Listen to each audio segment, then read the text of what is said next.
Di episode sebelumnya, kita diperlihatkan seorang pria yang tak dikenal sedang mengunjungi Oh Gyeonja di rumah sakit. Ternyata pria itu adalah putra presdir yang melecehkan Oh Gyeonja bernama Hwang Min-seo. Dan Vincenzo baru dimulai. Di awal scene kita diperlihatkan para penghuni gedung dan preman Babel berada di kantor polisi. Namun untung kejadian saling pukul itu telah direkam oleh Kim Yong-ho. Jadi para penghuni gedung bisa bebas karena para preman yang lebih dulu menyerang mereka. Mereka pun merayakan kemenangan dengan makan-makan di warteg. Lalu Vincenzo mengantar Cha-young pulang ke rumahnya. Scene beralih pada Choi Myung-hee yang menemui kepala jaksa dan membuat kesepakatan untuk bekerja sama. Bu Choi lalu menemui Junwoo. Junwoo memarahi Bu Choi, namun Bu Choi balik marah karena dia merasa dipermalukan oleh Junwoo. Tetapi justru emosi yang seperti itu yang disukai oleh Junwoo. Vincenzo dan Cha-young menemui mereka dan mengatakan kalau Babel akan segera karam. Junwoo pun marah dan menulis di laptopnya, "Akan kubunuh dia hari ini, dasar haram." Lalu adegan berpindah pada Direktur Jang yang sedang memukuli para direktur bawahannya karena memberikan informasi mengenai keuangan Babel yang merosot. Lalu saat di mobil, Direktur Jang mengisi peluru di pistolnya. Berpindah ke para preman Babel yang mendapatkan hukuman kurungan di tempat pengawet ikan yang dingin sampai tubuh mereka membeku. Scene kembali ke Bu Choi yang menelpon Hwang Min-seo. Bu Choi ingin menemuinya dan singkat cerita akhirnya mereka pun bertemu. Di sana juga ada Direktur Jang. Direktur Jang ingin Singkwang berinvestasi di Babel. Bu Choi mengancam Min-seo dengan kasus lamanya mengenai kekerasan yang telah dilakukannya. Akhirnya Singkwang mau berinvestasi di Babel. Scene lalu memperlihatkan keadaan Oh Gyeonja yang memburuk. Vincent dan Cha-young bergegas datang ke sana dan bertemu dokter mengenai keadaannya. Lalu Hwang Min-seo tiba-tiba datang ke kamar Oh Gyeonja dan mengucapkan salam karena sudah lama tidak bertemu. Pria itu memberi uang untuk kematian Gyeonja. Lalu Cha-young datang dan bertanya siapakah dia. Oh Gyeonja mengatakan kalau dia adalah putra orang yang melecehkannya. Oh Gyeonja lalu mencekik pria itu dan Cha-young melerai mereka, tetapi justru tangan Cha-young menjambak rambut pria itu. Berpindah ke Vincenzo yang menemui Pak Cho dan bertanya mengenai orang yang bisa menghancurkan kamar kuil. Namun para pria dari Bin melihat mereka. Singkat cerita, Vincenzo dan Cha-young berada di kantor dan mencari tahu mengenai Bank Singkwang yang berinvestasi di Babel.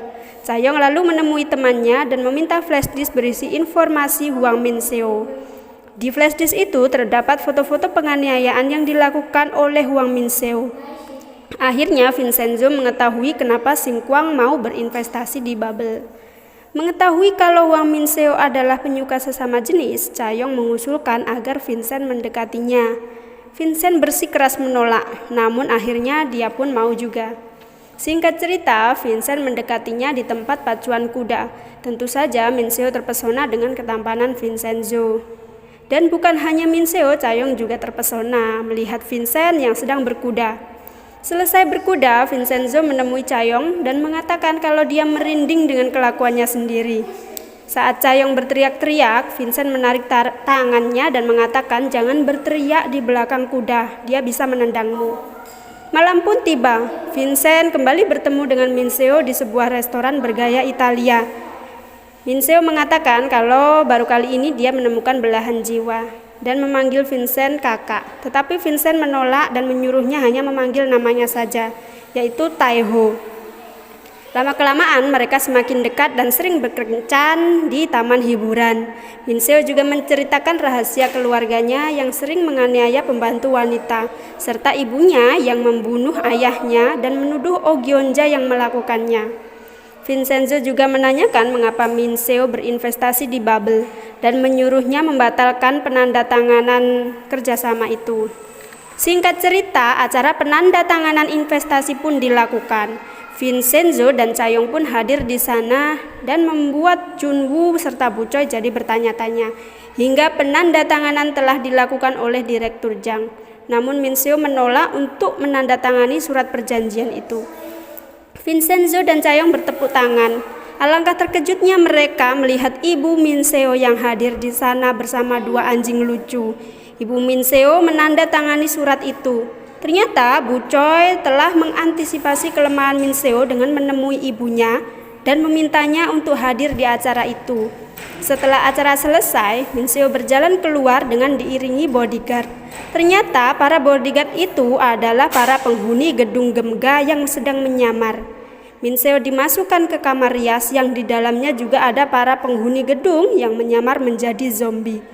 Min Seo berlari ketakutan sampai para wartawan, ibunya, dan para pengacara bingung melihat tingkahnya. Min Seo mendekati Vincenzo dan memeluknya. Lalu polisi datang menangkap Min Seo atas dugaan penganiayaan.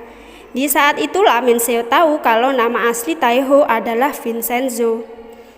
Ibu Min Seo menghalangi para polisi, namun apalah daya, dia hanyalah wanita tua yang lemah. Bu Choi lalu memperingatkan Chaeyoung agar tidak banyak bertingkah.